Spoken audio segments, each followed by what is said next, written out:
Business Freedom from the Lord Channel, a new spiritual nurturing from God's Word. Nawa, suriin niyo po kami, ang aming sarili, at suriin niyo ang pakikitungo namin sa aming kapwa sa mga bagay may kaugnayan sa paggawa, sa sipag, at sa katamaran. Proverbs 6:9-11. Hanggang kailan taong tamad mananatili sa higaan? Kailan ka babalikwas sa iyong pagkakahimlay? Kaunting tulog, bahagyang idlip, sandaling pagpahinga at paggalukip-kip, samantalang namamahinga ka, ang karahirap ay darating na parang armadong magnanakaw upang kunin ang lahat ng iyong kailangan. Ang tamad. Kayo ba ay tamad? O baka may mga kamag-anak kayong tamad? Kasambahay na tamad, asawang tamad, anak na tamad, magulang na tamad. Problema talaga yung tamad. Proverbs 26:13-16. At suriin natin kung bakit kalaban ng kabanalan ng katamaran. A sluggard says, there's a lion in the road, a fierce lion roaming the streets. Ito ang tamad, marami siyang dahilan. Ayaw lumabas para magtrabaho, puro excuses. As a door turns on its hinges, so a sluggard turns on his head. Kung paano lumalapat ang pinto sa hamba, ang batuga naman ay sa kanyang kama. Alam niyo yung hinges, yung mga hinges ng pinto, ikot lang ng ikot pero walang nararating, nando lang siya lagi. At gano'n daw ang ulo ng isang taong tamad, pabiling-biling lang sa unan, laging nakahiga. Nakalapat siya sa kama. A sluggard buries his head in the dish. He is too lazy to bring it back to his mouth. Noong unang panahon, lalo sa Middle East at maging sa ating bayan, ang pagkain ay salo-salo. Yung parang boodle fight. So nakatumpok lang yung pagkain, sama-sama yung rice nila at saka yung mga ulam. Arabic food yan eh. Arabian food yung ganyang style of eating. So yun daw mga tamad, pag inilubog nila yung kamay nila doon sa tumpok ng kanin, hindi na nila maangat pabalik sa kanilang bibig. Nakakatulugan na ganon. In other words, wala silang natatapos. Ayaw nila mahirapan. A sluggard is wiser in his own eyes than 7 people who answer discreetly. At may isa pa na ugali ang mga tamad, they have very strong opinions. Alam nila. Magaling sila at sila ang tama. Magkakambal yan, yung katamaran at katigasan ng ulo. Ang tamad, yung kayang gawin pero ayaw gawin dahil ayaw gumawa. O kaya kayang gawin ng mas magaling pero hindi ginagalingan para madalian. So kung tayo ay may kapansanan, may sakit, hindi katamaran yun. Ang tamad ay yung kaya pero ayaw balikatin, ayaw gawin. But laziness had primitive adaptive function. Sa mga dami na nang nanuri niyang fenomeno ng katamaran, kanilang napagtanto na ang katamaran ay may magandang gamit noong unang panahon. In primitive societies, konti pa lang ang tao, mamitas ka lang ng bungang kahoy, kakain ka na, hanggang dumating yung development of hunting, na kung meron kang nahuli, kakainin mo ng maraming mga araw yon. Hindi mo kailangan sobrang magtrabaho. In fact, hindi ka dapat sobrang magtrabaho. Kasi noon, pag naubos ang energy mo, hindi ka magsusurvive. May masasalubong kang mga wild animals sa daan, o may mga wild people, kailangan mong lumaban. You should conserve your energy. So, laziness had a primitive adaptive function, and one of that is to conserve energy. For competing for scarce resources, and for fighting or fleeing enemies and predators. Pero nung natapos na ang panahon na yon, primitive times of survival, na ang mahalaga lang sa tao ay kumain, wala nang iba, yung katamaran dapat na-outgrow na. Pero yung mga katamaran ng unang panahon na yon, it's because the creature that extends less energy on a day-to-day basis had a better chance at survival. Napaka-importante yon, yung least effort approach. But the least effort approach in modern times, in developed societies, will be very disadvantageous. Ang kailangan na to conserve energy is not to be tamad, but good planning. Good planning, not laziness, is now the best energy conservation scheme. Kaya sabi sa Proverbs 21:5, which obviously was written when society was already developed, the plans of the diligent lead to profit. So kung gusto mo magtipid ng energy, hindi na katamaran ngayon. Dapat magaling ka magplano. Para walang sayang na oras, walang sayang na investment, walang sayang na pagod. So, nung primitive times, yung katamaran was to achieve more with less effort. So there was a good time for it, but the Bible says for everything there's a season and a time for every matter under heaven. Hindi ko mo good nung primitive times, good na as civilization developed. Kaya sa 2 Chronicles 26:15, we see Uzziah inventing large arrows and catapults, effectively using less human power. Habang na-develop ang mga kabihasnan, na-develop ng mga tao ang mga kasangkapan, tools, to make more work with less effort. Now, may function talaga ang katamaran lalo noon to focus on immediate rewards. People then lived on a day-to-day basis. Wala silang balak mag-elementary, mag-high school, mag-college. Walang ganun. Kailangan lang mag-survive ako until tomorrow. Huwag ako makain ng mga wild animals o huwag ako mahuli ng mga wild people around me.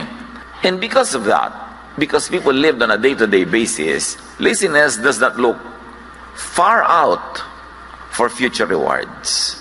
Dapat now na. Kaya yung mga tao na primitive pa ang utak o nasa primitive mode of thinking, walang plano yan sa future.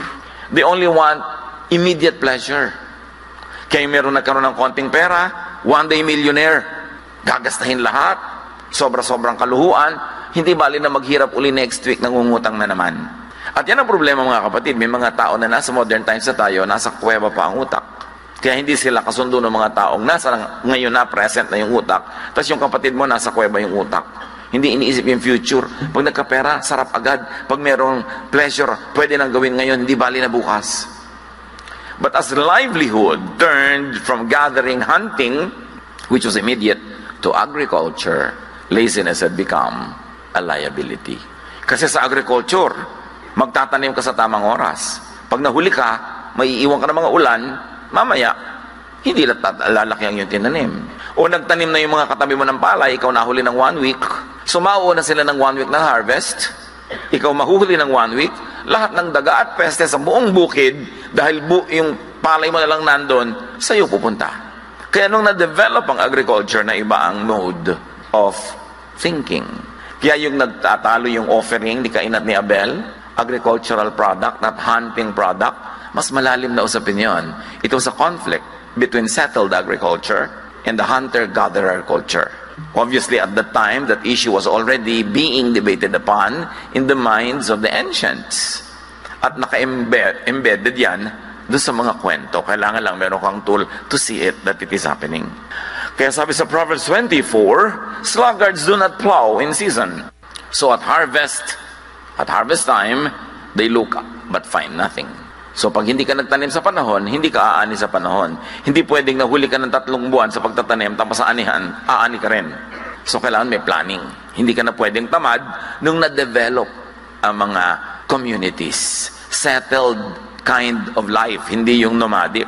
As humans became more and more dependent on controlled production like agriculture and livestock, naging malaking weakness and disadvantage ang laziness. Na nung primitive times was a virtue. Pero ang problema, may mga lipunan at may mga tao at individuals na hindi nag-grow yung mind from that kind of thinking. Kaya marami mga settlers sa iba't ibang mga bayan, dayo sila sa isang lugar, tapos may mga katutubo doon, ang reklamo nila lagi yung mga katutubo daw tamad compared to the settlers. Kasi iba ang mentality ng katutubo, hunter-gatherer. Yung settler, agriculturist. So magkaiba ang mentality nila. Kaya hindi sila nagkakasundo sa ganung mga bagay. But as society developed, and as biblical culture developed in its own context, the Bible began teaching diligent, timely, and industrious work. And since then, walang lingon-likod, tuloy-tuloy ang pagtuturo ng Biblia sa sipag.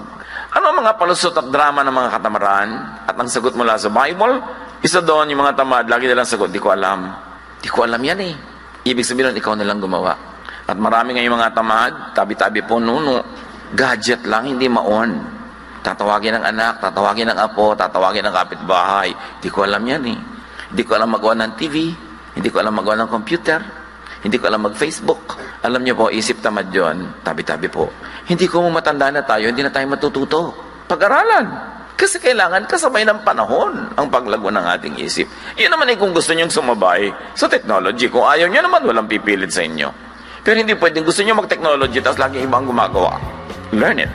Because that kind of mentality is a carryover of a primitive thinking and excuse.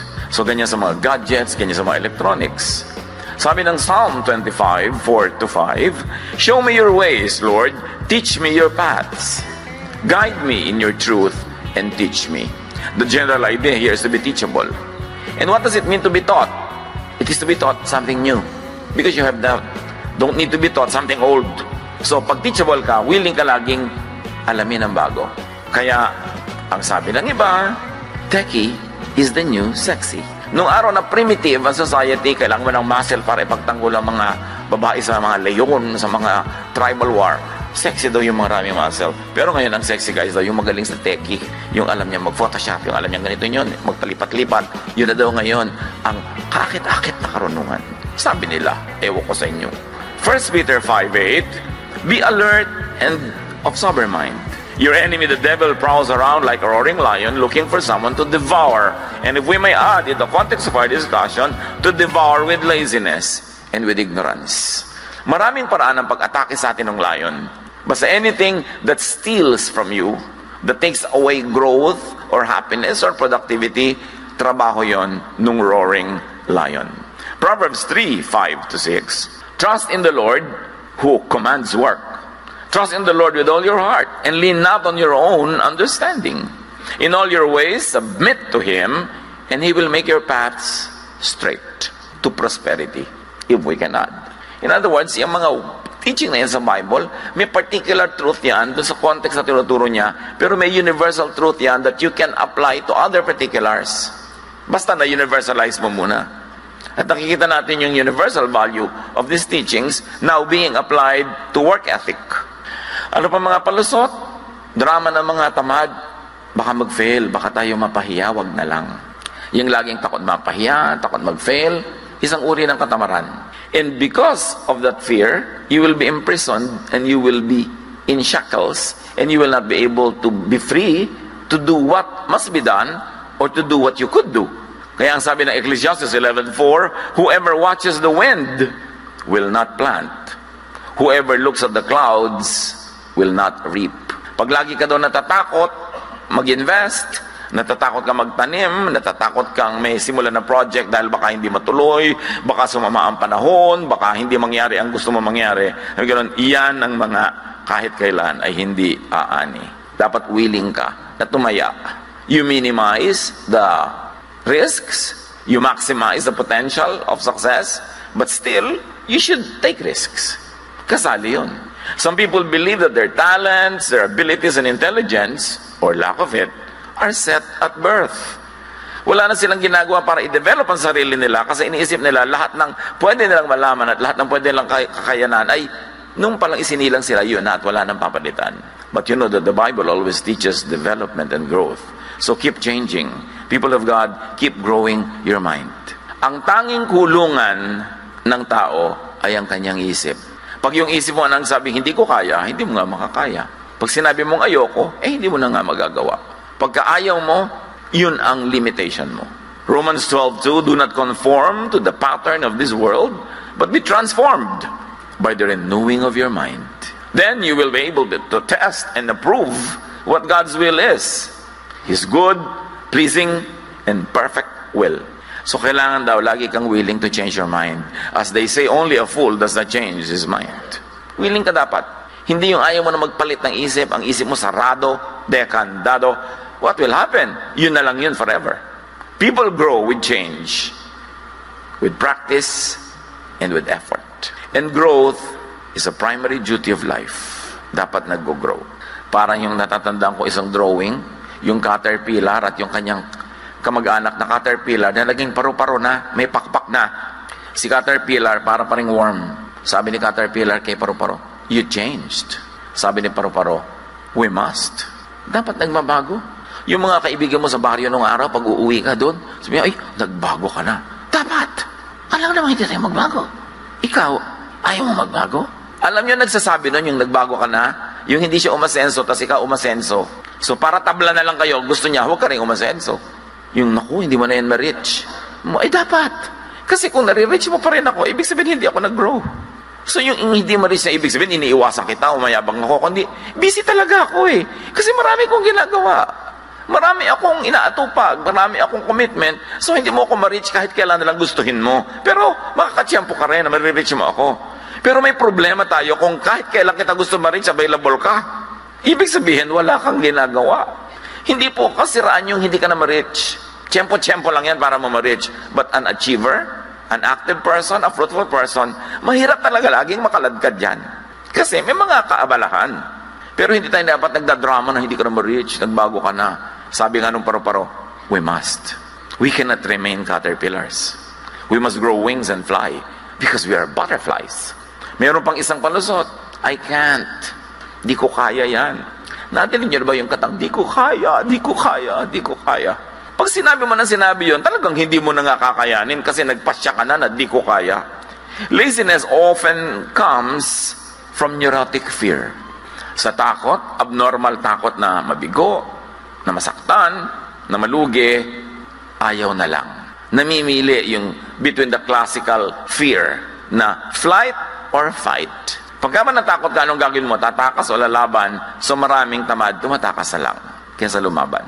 But of course, in wise life every day, you must choose if it's better and more beneficial to just fly away rather than fight. Pero sa mga challenges sa buhay, yung mga gusto mo ma-achieve, pagka lagi ka lang tumatakas, wala kang wagi. Matthew 25:25, sabi noong lazy servant na binigyan ng mga puhunan na hindi niya ipinamuhunan at itinago lang niya sa lupa, I was afraid and went out and hid your gold in the ground. See, here is what belongs to you. Yan yung parable of the talents. Nagbigay yung Diyos ng talent or puhunan sa tatlong iba't ibang tao. Yung pangatlo, wala siyang ginawa, tinago lang niya sa lupa. So sabi nung Panginoon niya na representative ng Diyos, bawiin yung konting nasa kanya. Ang konti na nga na ibigay, hindi pa pinarami. Bawiin at ibigay doon sa mayaman na. Kuminsan, yung mayaman na yumayaman na, kasi masipag. Hindi naman laging masamang ang mayaman, yumayaman. Kasi meron din silang sipag. Meron din ginagawa.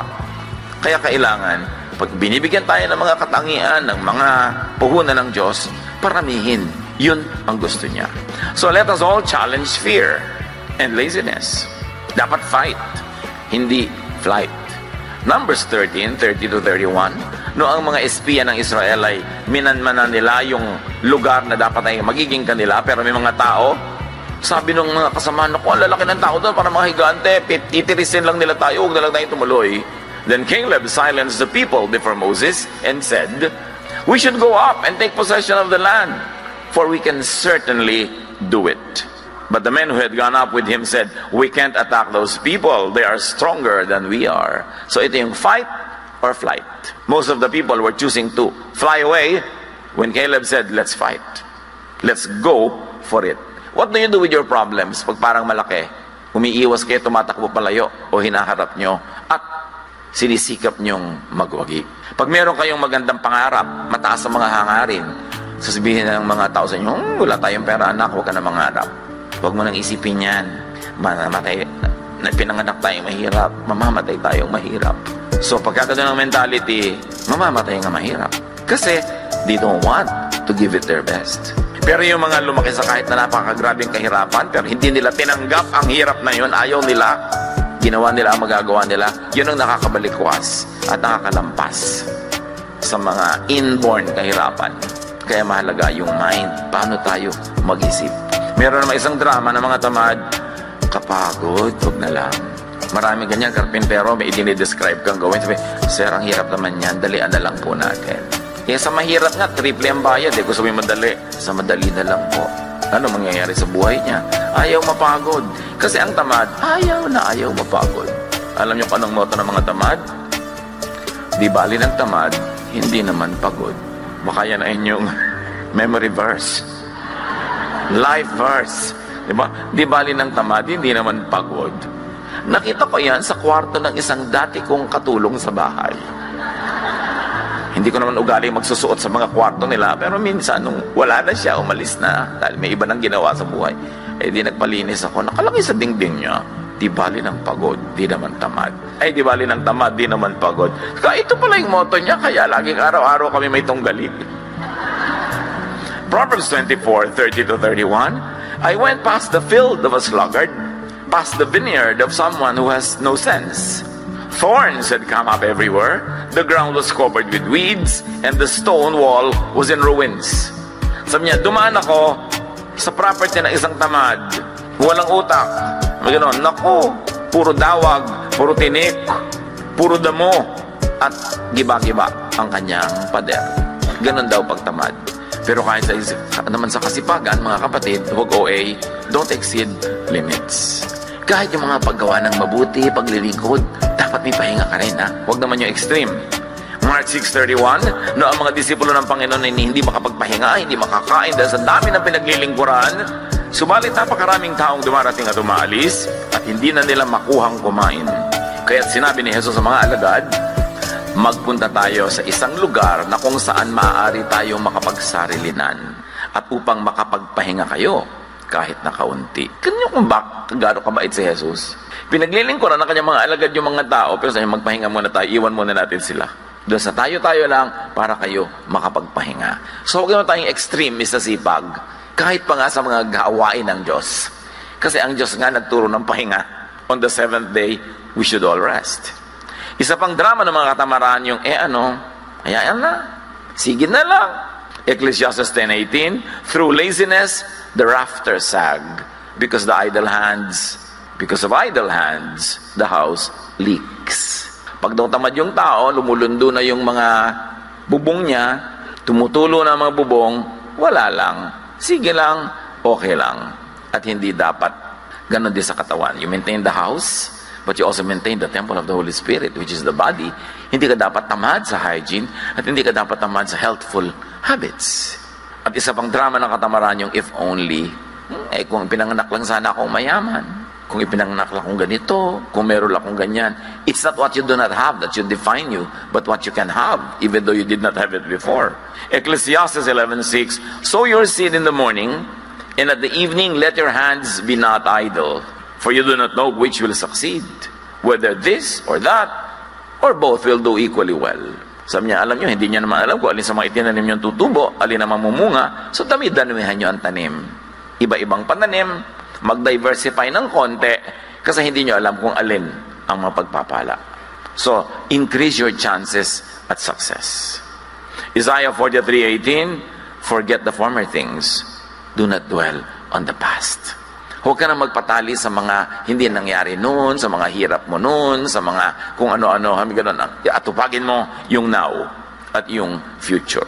Kung hindi ka masaya sa iyong past, baguhin mo yung iyong now at mababago ang iyong tomorrow. Pero tama na yung kada drama over what cannot be undone. At isa mang drama ng katamaran, ganito na talaga ako. Yung iba pa, papalakihin nila, ganyan lang talaga ang buhay. Wala tayong magagawa. Sa salita pa lang, sa palagay nyo, asenso, wala tayong magagawa. Therefore, wala tayong gagawin. Anong mangyayari sa ganong mentality? Proverbs 28:19, those who work their land will have abundant food, but those who chase fantasies will have their fill of poverty.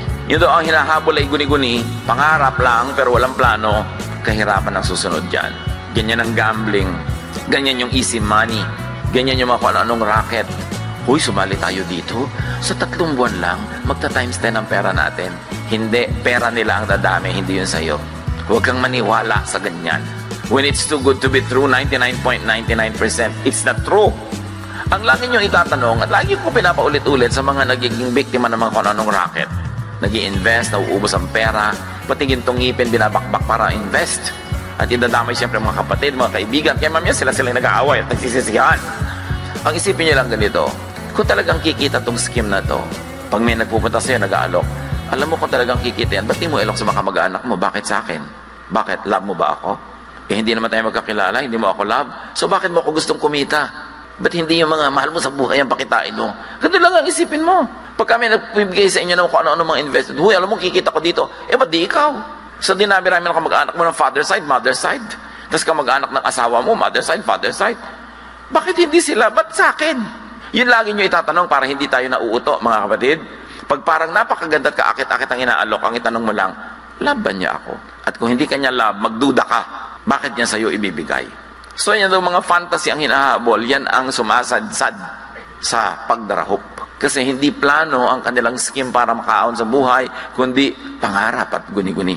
2 Thessalonians 3:11-12, we hear that some among you are idle and disruptive. They are not busy. They are busybodies. Such people we command and urge in the Lord Jesus Christ to settle down and earn the food they eat. Ang linaw na itinuturo sa very young church. Kasi marami sa young church, akala nila dahil Jesus is loving, dahil because we love, therefore hindi na ako magtatrabaho, bigyan mo na lang ako. Therefore, may sakit ako, ipagamot mo ako. Therefore, nangangailangan ako, ibigay mo na ibigay. Ang daming abusadong Christian. Kasi akala nila, ganun ang ibig sabihin ng God's love. Kaya marami sa mga churches, pagka medyo may kaya ka, tapos may sister, diba? Mag-isip-isip ka, diba? Kabala ka na niya utangan next week. Yung pa-sweetie pie sa'yo, diba? Sister. That's why I always advise people, meron kang sariling kumpanya, gusto mong mag-Bible study doon, kumuha ka nila ng ibang teacher. Huwag ikaw. Unless talagang kinausap ka ng Diyos, dapat ikaw. Kasi ma'am, yung mga empleyado mo na naging sister and brother ka na, abusuhin ka na. So magpadala ka ng ibang teacher doon. Pag pumapasok lang sa office nyo, ang tawag pa nila sa'yo, ma'am, hindi sister.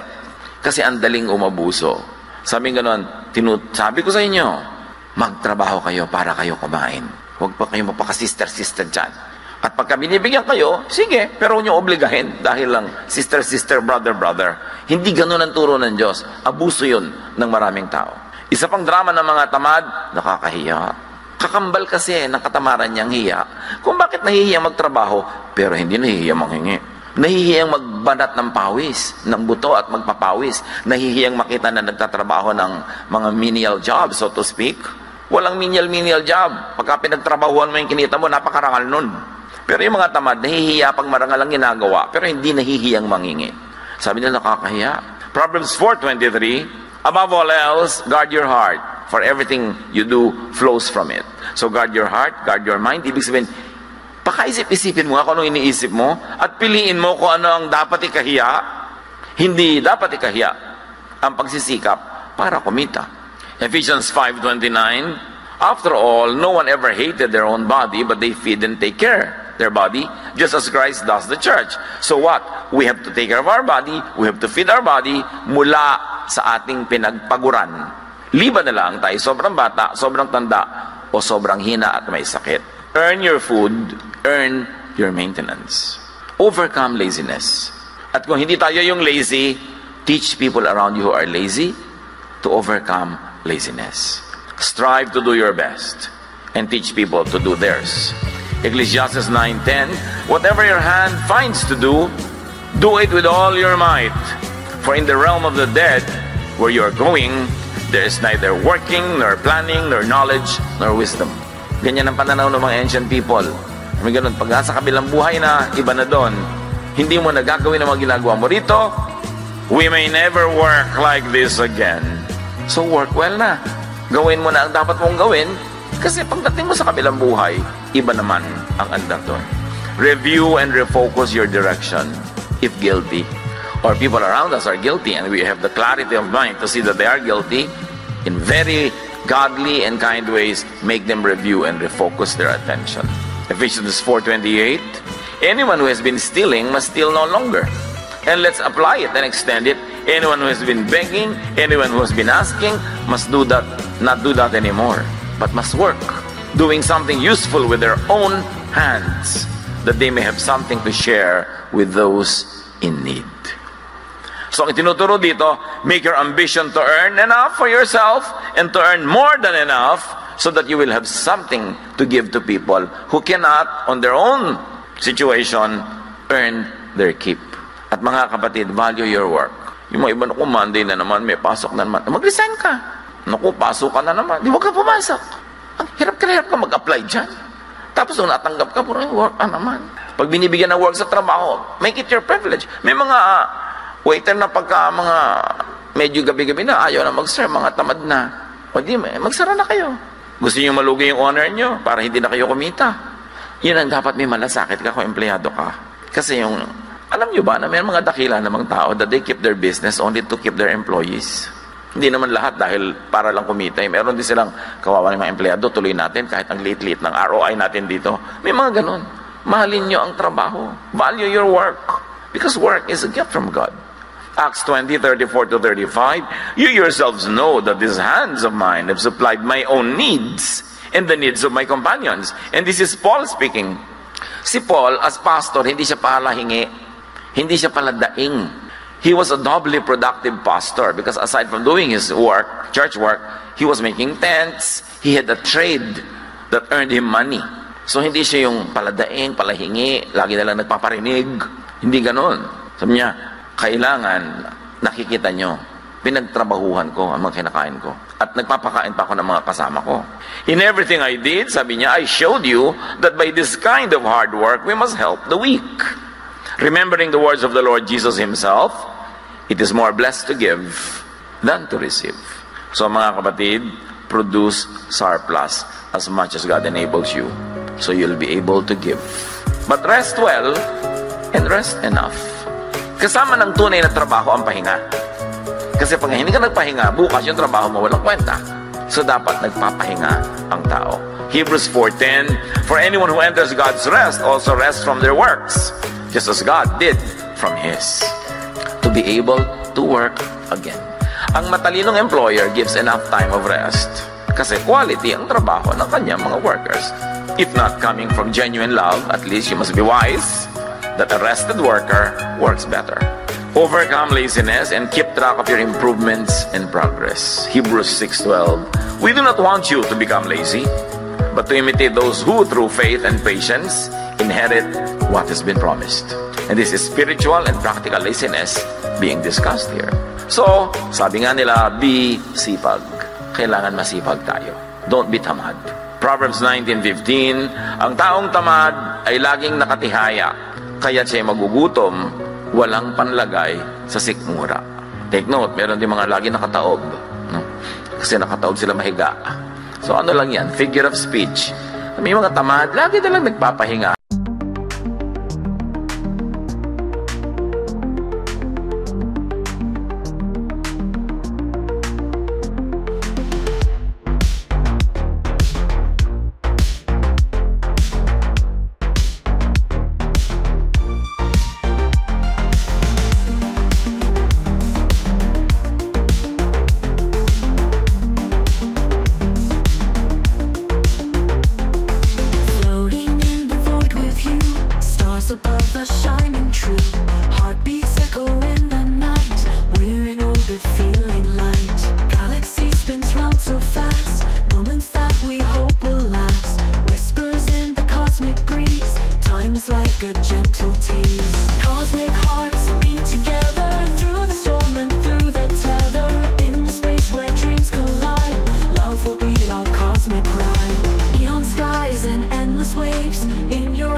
you.